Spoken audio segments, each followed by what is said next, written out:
What up, Doe? Ledge here. Chill with me. Wake y'all asses up. Good morning, battle rap. Good morning, battle rap world. Now, later on, got a special interview with my man, Ref Nelson. If you don't know him, he is one of the important, impactful figures in the battle rap culture right now. He's Fonz, the UM1 winner, Fonz of the Midwest. He's his manager. More than that, he was a former battle rapper, so he knows the stuff up here. Graphic designer. He's done stuff for several leagues with the artwork. Hey, the thumbnails and everything you see here with the artwork for me, for all of my channels and shows and things like that, he's done work for me as well. And he's just an incredible, knowledgeable guy. We're going to chop it up. I'm sure we're going to get some gems. I'm going to ask him some behind the scenes stuff that you'll probably only get here because we work like that. So yeah, man, Ref Nelson will be here. It's if you like into that type of stuff, you want to just hear drama and foolery, you can go somewhere else. But you want to hear some real like topics that you're curious about, like I'm curious about, because I'm going to ask those type of questions. Tune in, all right. Open the monologue. We all know what's went on. Geechee Gotti, Rum Nitty, they both advanced.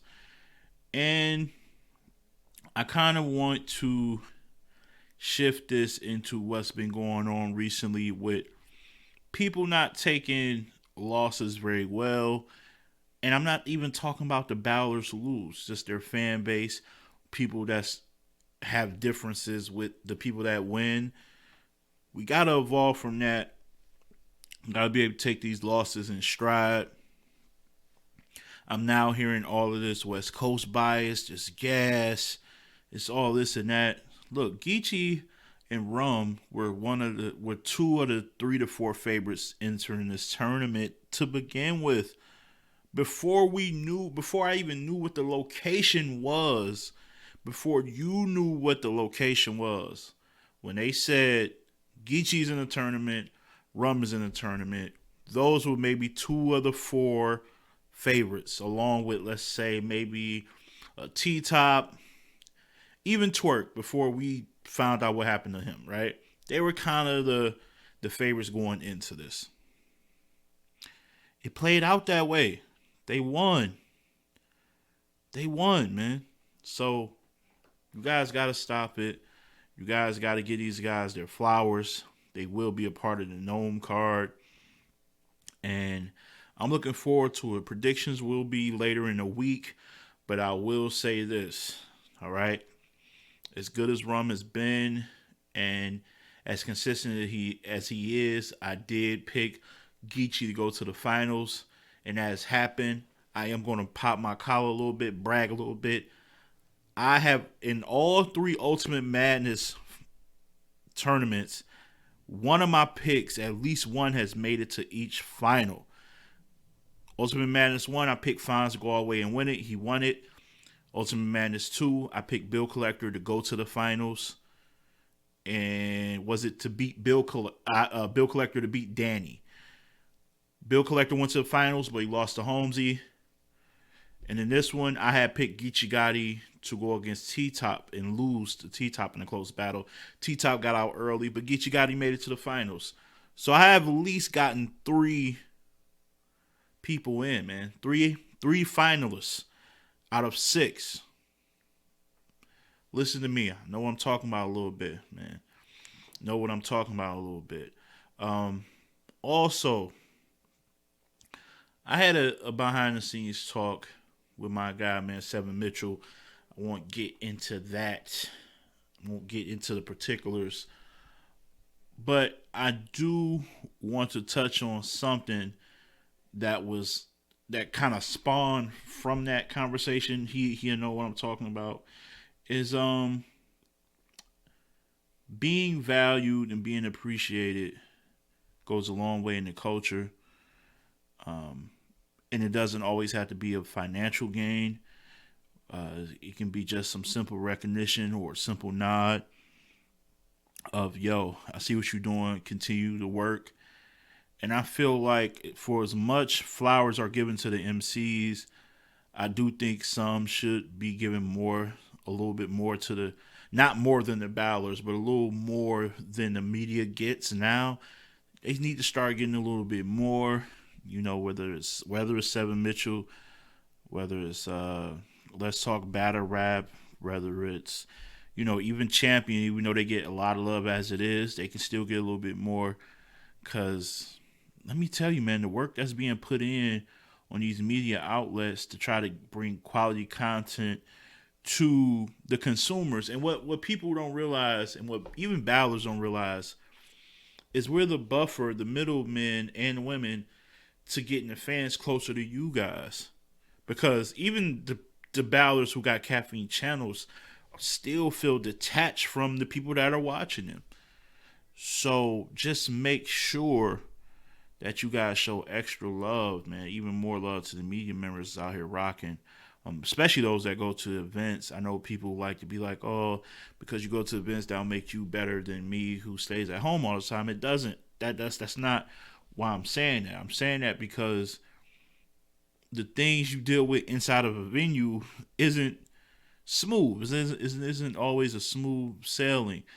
Trying to corral somebody to do an interview right after a battle, but at the same time trying to get enough information out there to where it's worthy to even upload without missing the next battle. Trying to get in the right space with a good audio, but also if you're somebody like me, I'm not of that ilk. If there's another outlet that's of a higher ilk, higher plateau than me, I gotta wait my turn. So now you're even later with all of your content. So it's a lot that goes into this. So you just gotta be mindful of that. Make sure you get that across. And yeah, man, that's pretty much it with it in regards to that. Um, I see a lot of Mount Rushmore talks. It's kind of a bit redundant. Don't want to spend too much time on that. I will tell you this. When it comes to Mount Rushmore, on who you have, I feel like you should be allowed to change who it is, because this isn't some sport or some entertainment, whatever, where you could just keep who you have based on their past as if they haven't actively did new things, right? And change the course of wherever you had them initially. So, for instance, I see a big controversy with Verb. In Verb, throughout the years, he's played himself into the talks and he's played himself out of the talks. So, depending on how you view his whole body of work, it's understandable if you got him in the top four or outside the top four. I see people were really giving people just a lot of slander for putting Diz in there. Now Diz is a different case because he's had highs and lows, and also there's always a stigma if you don't really show your best efforts on URL, because everybody seems like runs with this stigma, or runs with this theory that if it didn't happen on URL, if you didn't show out on URL, you're a nobody, which isn't really true. But if you're running with that theory, then you probably wouldn't rank Diz highly on your Mount Rushmore, and I get it. But at the same time, impact nationwide, worldwide is undeniable, and I don't think it's really rivaled. Like I don't think anybody can just go to wherever he goes, like Abu Dhabi and Qatar, like, and he goes to all these places and just battles people. Like, I don't, like, none of these battlers could do that. He got Cannabis to come out. He got Cassidy to come out and battle. He battled world stars in Looney and Oxy. If you look at their view count, it's higher than some of your favorite battlers.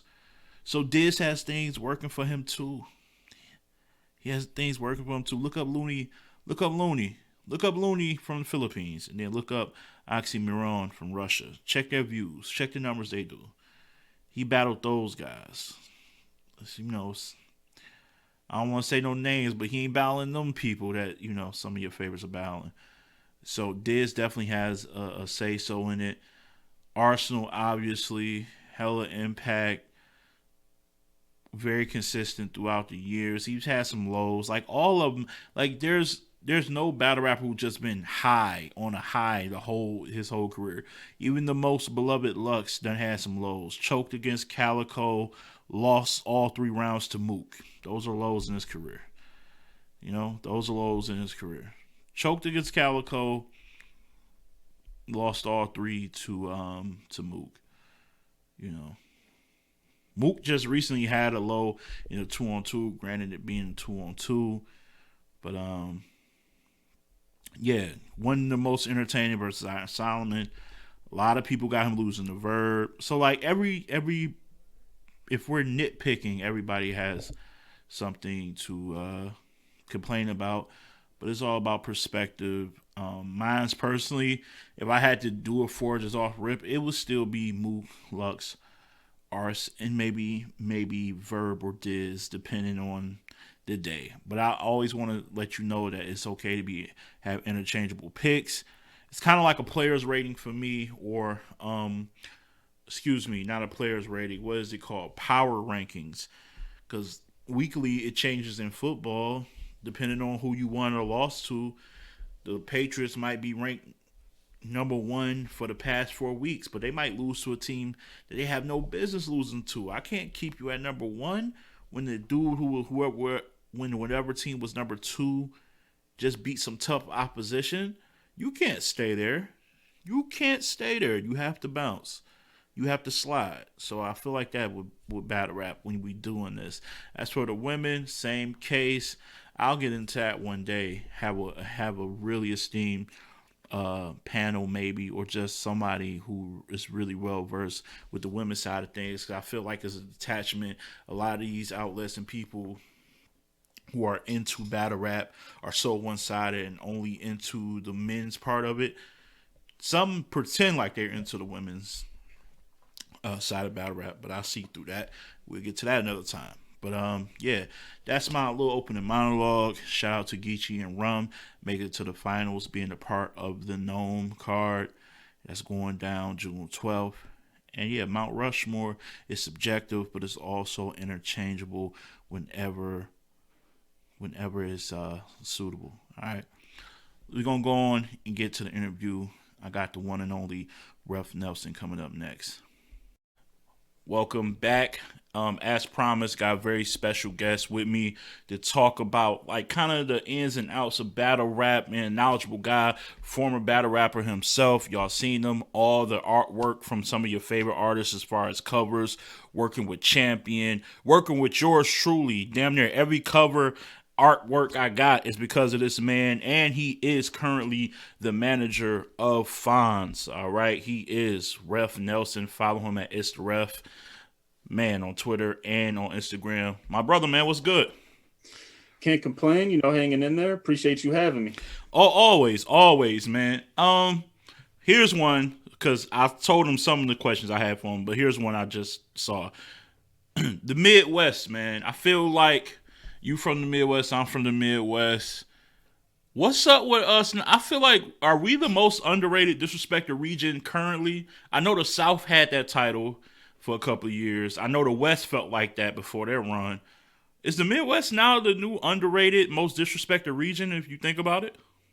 Yeah, and I think it has to do with our infrastructure, to be honest. Because if you look at it, New York, they have several outlets, several leagues with a lot of power, and then I think the South kind of started to get some with Spit That Heat first, and then now they have like Body Bag Battle League and a couple other ones that kind of have a little bit more say so in the grand scheme of things. And then you got KG that really started the ball rolling on the West Coast, and now they have a lot of stuff with the Riot, West Coast Elites, et cetera, et cetera. The Midwest, we had guerrilla warfare at one point, but then that kind of slowed down with the events, and we never had another league to really pick up the slack like that. We have some leagues that are doing big things, but they just don't have the numbers and they just don't have the power in like nationwide. They have power in the Midwest, but not nationwide. That's what we need more of, just infrastructure. How we is the Midwest grab? Because like you said, you got Bar for Bar in Ohio, you got Shots Fired in Ohio. Here in Michigan, we got Alpha League Entertainment. The Hmm. rap committee, ABC, anybody can die. Minnesota got leagues, but what's the ingredient missing? Because I know with the like on the West with the riot, they got a name like Geechee Gotti is behind that, backing that, so they got cachet there. Do we Yeah. need a name or Well, what? I mean, that would definitely help. Like Fonz runs bar for bar. I don't know if that's known, like that. But like me, him, and a guy named Moan used to run bar for bar. Us three, and I Mm-hmm. kind of fell back from that. But him and Moan still run bar for bar. So he Wow. is like the face of that to an extent. But Fonz isn't quite the Geechee Gotti yet. You know what I mean? So we need all of our Midwest people, not just Fonz, but just to keep moving up the ranks, and then they Right. can get back a lot easier. But yeah, we just need infrastructure, and it's our battlers constantly travel, but we need our league owners and etc. to also travel and rub elbows with everybody, because I think that's what we need. We just need nationwide infrastructure, and we need to come together a lot more too. Like we're kind of in our own little bubbles. Like Ohio, we have our own little bubble. Michigan, you guys have your own little bubble. We really don't cross, promote and like get together on stuff. So, that probably help as well. That is true. I think a little more. I think that's you probably hit the nail on the head with that. The cross promotion, the bonding, the coming different leagues. I'm starting to see some Ohio guys travel to Michigan a lot. Dallas Cash being one. Cash Money came up here, so now I feel like as Michigan representatives, we should return the love and go to Ohio, go to Illinois. Yeah. That would definitely help. That would And, definitely and help. that's kind of what the new Midwest movement is for. It's just that a lot of the guys are still in the baby stages of bigger leagues. So you haven't seen the impact of it except with like a Fonz and like a Truffaut, and then Piranha to an extent. Hmm. But there's more people that need to come behind them, and then those names that are already on the front line just need to keep getting bigger. Mm. No, So, but I that's agree what with that. like I remember Fonz battled on Born Legacy 6 in Tampa, and a lot of the Midwest was on the card, and that's when the new Midwest movement actually started. Really, was in Tampa, because there was like 30 people down there, and they just all were hyping each other up. Like they stayed for the extra day to mess with the PG card and stuff like that. And that's how it kind of got started. We just need to keep that ball rolling.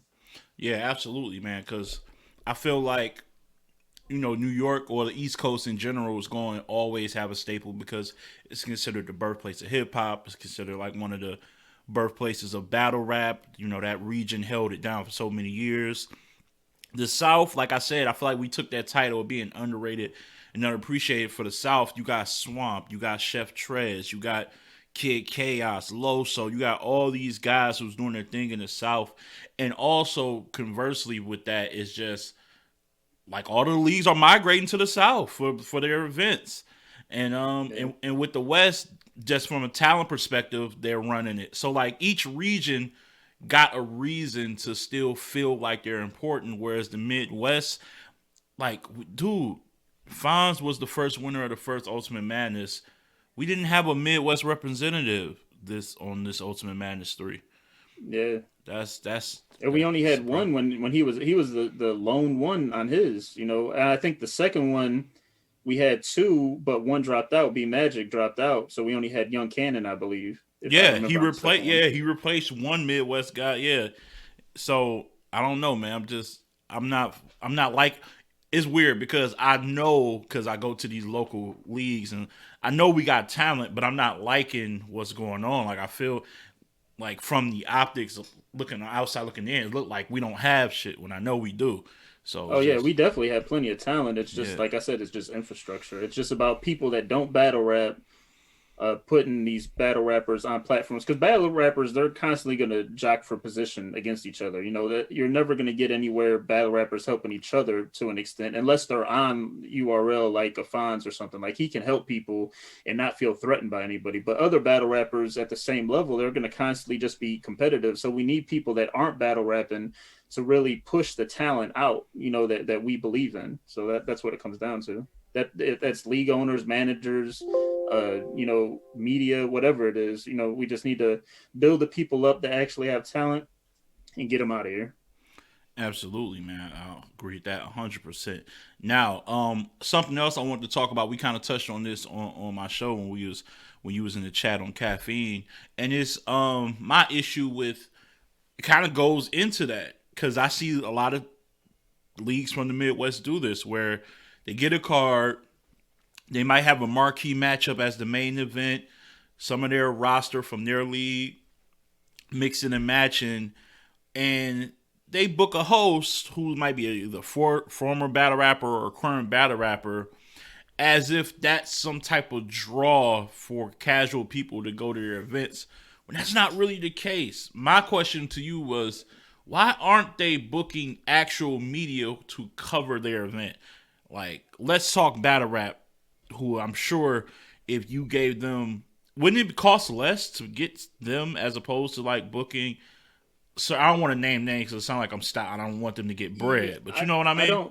don't know certain people's prices, but yeah, I think you could probably get most of the top tier media for probably around the price that you book like a top tier to host. I would guess, just from my knowledge without putting people's prices out there. Right. So I don't understand because me personally, I ran a league for about 5 or 6 years with my partners, like I said, and I only booked one person to host, and he actually backed out. But that was Caps, that was Angry Fan. That was like at his peak popularity because he Mm-hmm. was constantly putting like new people's links in the description. That was back when he was like really pushing like the grassroots people, if you remember. Yeah.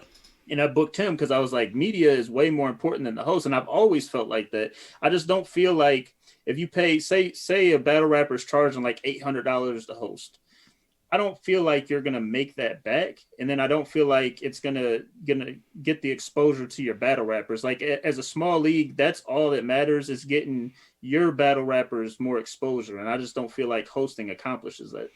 Yeah, well, and especially if it's a media, like I said, I'll use Let's Talk Battle Rap as a perfect example because they got all of their stuff together, like their marketing, their equipment, just the relationships they done built throughout the years, the coverage they'll get. They got if you're a numbers person, like well, what type of numbers of views?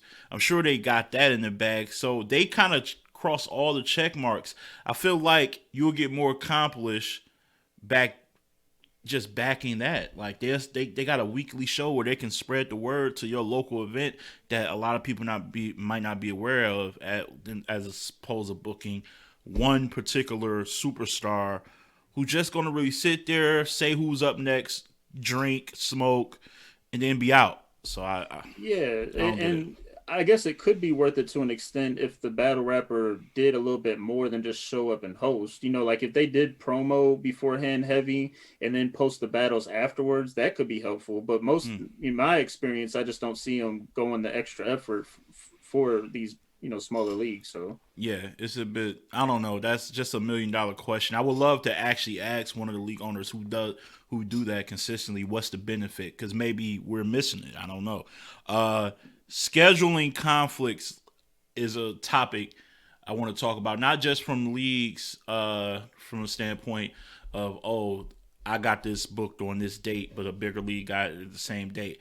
From a battle rapper standpoint, what is the proper etiquette? And I bring this up because Lady Caution was kind of caught in a bit of controversy. I don't know if you was keeping up with this, but she was booked for Grand Battle League, which is the women's league that's developing in Florida. She was supposed to be on the card June 12th. that was against Drew B. Drew B, yes, yeah, Yeah, yeah, you yeah, on it, you on it. And obviously, she's now a part of the Queen of the Ring card June 12th.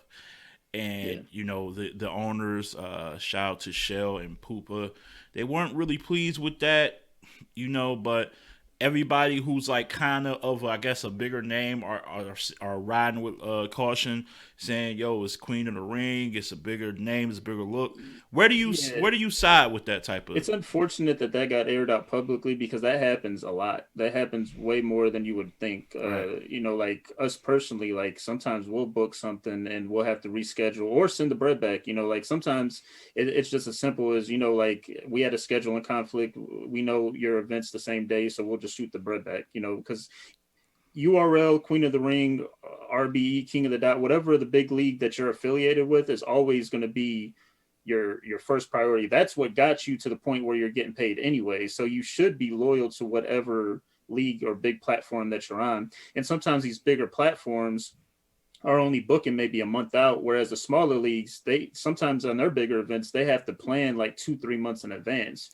So you're getting booked, 2-3 months in advance, not knowing that you have a battle on that day. So then when you get booked for URL or Queen of the Ring or whatever it might be, then there's a scheduling conflict that you didn't, you had no power over. So do so you get you like so the bigger league puts you on, so you feel loyal to them. But does that still apply even if a smaller league came to you first, or does first come I honor Yeah, I that? think Which what I think applies? smaller leagues should know the risk of booking people on bigger platforms. Like you want their name to build up your stars and stuff, but you got to know that they're on a bigger platform that could potentially book them as a smaller league. That's just the give and take of battle rap. Mm.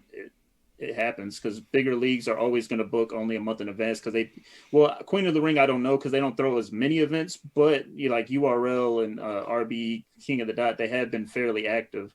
Yeah. So they're probably only going to book you a month in advance. And like I said, the smaller leagues are booking 2-3 months in advance. So there's really no way to prevent that. Wow. Yeah. So I guess yeah, you got made a good questions.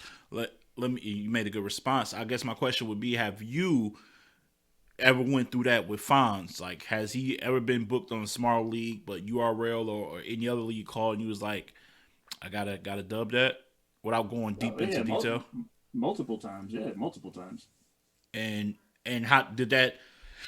Because I would assume the small league doesn't take that well unless there's really good dialogue. Do you guys still double back and say I'll make this up? Is there a period where you gotta be like I'll make this up for you and do this, or is It's a case by case basis. Like for instance, just going into a little bit of detail when he was supposed to battle Av initially, that he was supposed to battle him in like November, maybe in October at first. He was on Born Legacy 9 at first, I think it was, okay? and then it got pushed back because of scheduling conflicts, I believe, with on Avs end maybe.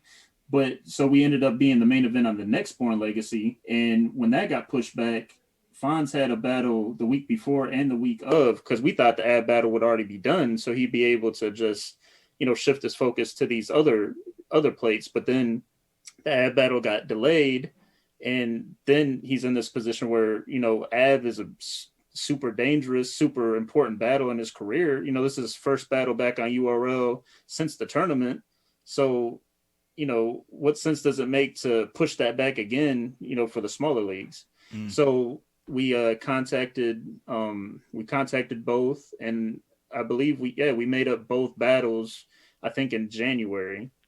So it happens.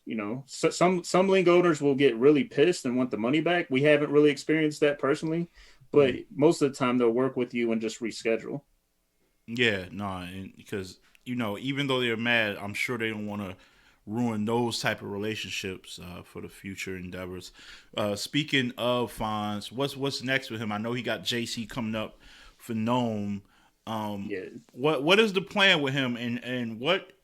Because I've seen him post a lot of like grassroots local stuff, man. I feel like I've seen him battle like 2 or 3 times against smaller names who are trying to make a name for themselves.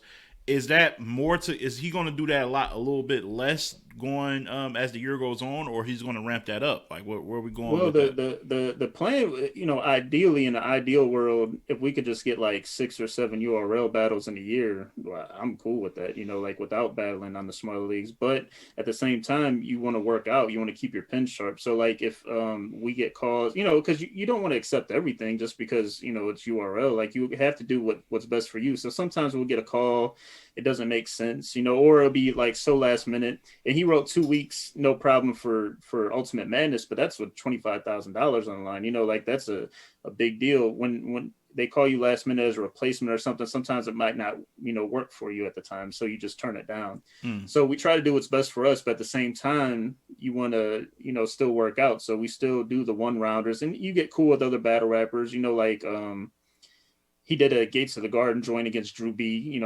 We just mentioned him. because that was Don's, Don's like up and coming talent. We're cool with Don. That's one of the relationships why he joined NWX. So like relationships happen, and then sometimes they'll come battle for you at bar for bar, and then you'll come battle for them. You'll still get paid. It's not like Right. favor for a favor, but you just develop relationships, and you want to do these little one rounders, just to help up and coming talent too. But at the end of the day, you want to just battle on URL, but sometimes it doesn't work out like that.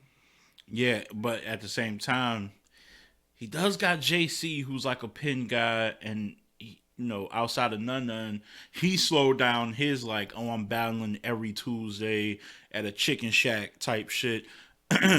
Does that concern you guys at all that he might be sitting on a lot of heavy material where Fonz, excuse me, Fonz is constantly out here saying some fight because he's not like being lazy with these up and comer guys. He's saying some things to them Uh, that I was like, oh, if he said that to a Fonz wants to destroy everybody. yeah, but are Yeah. you worried that he's wasting some of his best lines a little bit? Because he Not said something crazy to somebody. It might have been TID Glow. I was just like, ooh, against JC that would Yeah, hit. it got a little crazy for Glow. I'm not gonna lie, Yeah, it got a yeah. little crazy, and that was unfortunate too because Glow was one of the people that I was speaking on earlier that did get rescheduled because of the ad battle, and it ended up the league didn't have an event, so they were cool with putting it on the Cleveland card, and Mm, Glow was cool with it. So that was unfortunate that Fonz's material was that potent, and he was at home, so it wasn't that good. yeah. But yeah, JC, from my understanding, had a couple local battles recently set up that he dubbed, and I guess it was for Gnome, so he could be sitting on material. But at the end of the day, like Fonz just battled Av last year, and that was Av's comeback battle. Like he hadn't battled That's true. for months. So it's you worry about it, but you can't control it. So you just worry about what you can control, and that's your own material. Yeah, no, that's a fact. What so like let's move away from fines for you. I know I believe I asked you this before about you're doing so good with fines. Does that ever give you an itch to branch out and try to manage somebody else? Now, granted, you and Fines got a real true friendship and relationship, but do you ever think, man, I can get another bag if I really wanted to? Do you ever think about being tempted to work with somebody?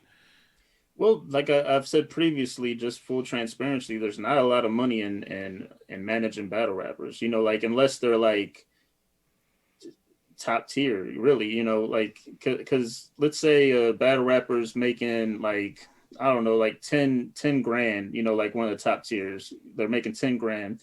Managers usually get what about 15%, right? So 15% of 10 grand, that's $1,500. Like and most of the top tiers are only battling here and there. So can you really live on that? Can't live off that. No, No.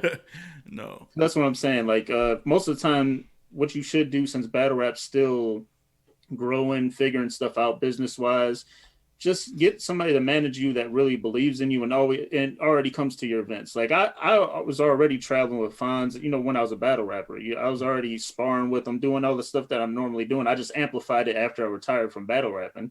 So I was already doing managerial things for him. Mm, But that's what it comes down to. There's just not enough money into it for me to really like jump out the window. Now, if I had an organic relationship with somebody and I really believed in them, maybe, but yeah. I'm not actively searching to manage other people. All right. Well, maybe somebody come down the line and change your mind, man. Maybe Yeah, I me. believe in a lot of people, but that doesn't mean I want to manage them, Yeah. because that's a big task and low reward is what I'll say. Yeah. Like being Fonz, like I said, that's just like if I had a wedding tomorrow, he'd be my best man. You know what I mean? Oh, So that's like dope. it's just like it's different. Yeah. I want to battle Nico, man. Manage me, dog. I want Nico. I want Nico. He been dubbing me. He been missing my shows. Now I'm out for blood, man. And So he might join the Horsemen at this point. I seen he was see, he's yo, officiating he's officiating weddings. He might be the sixth Horseman. this brother Nico ordained out here, man. This shit is crazy, man. No wonder he been dubbing me, man. He been getting that preacher paper. But Yep. no, definitely, man. Look, I appreciate your time. Gnome is what, a week or what, a couple of weeks away, June 12th. Yep. Are you? So I assume you will be in the building for that matchup, right? Yep. Flight booked and all that. So When you're yep. one question, when you're traveling and you got a big match, because this is a big matchup in my opinion. You got a big matchup and you traveling. Are you? Because there's two type of managers I usually see. There's one that's fully engaged, hands on, or one who kind of just stands back. Like, are you in Fonz's grill? Like, yo, you got your shit together, making sure he's rehearsing. Like, what type of manager are you? Like Oh well. during battle time? Yeah, like I said before, I'm his sparring partner. Like me and him have been sparring partners for I think like 6 years plus, and I've known him way longer. But like as far as just like sparring on the phone and stuff, like I've been his partner for like 6 years. So Wow. I'm always in his hotel room. We have separate rooms, but I always come down to his room just to make sure he's on his shit. Like when him and Av were battling, I think I was in every single sparring session. Because like they didn't have their third down completely. Just a little insight. Like they didn't have their third down completely, and Fonz's plane came like extremely late the night he was supposed to come in. Like he was like Oh, 7 hours delayed, so they thought they would have plenty of time, but that cut like 8 hours out of their sparring time. They didn't even get to like practice that Thursday night, so all they had was like really Friday, and you had the face off and all that. So I was in every single either we were in Av's room or in Fonz's room, and they got it down. And they ended up having one of the best 2-on-2s ever. That's absolutely. not credit to me by any means. It's just I'm always in that room though, like making sure if I see him kind of doing something wrong, I might chip in or something. Or if Av's not available, I was like the partner. I didn't know the lines completely, but just like giving them just kind of a partner to feed off of and whatnot, so he could Yeah. just keep it going practice wise. No, absolutely, man. You are important. I think more and like, but even though your shit is more organic, even if it's not as organic as your relationship with Fonz, I do think more battle rappers need some managers or just somebody, maybe not by title a manager, but somebody in their corner overseeing things, man. Because this shit can be stressful. I know, but Oh yeah, absolutely. And try to find a manager that doesn't have like 40 battle rappers on their roster. that's a fact. There, 40 there's battle some. rappers or like mad other jobs that they're doing.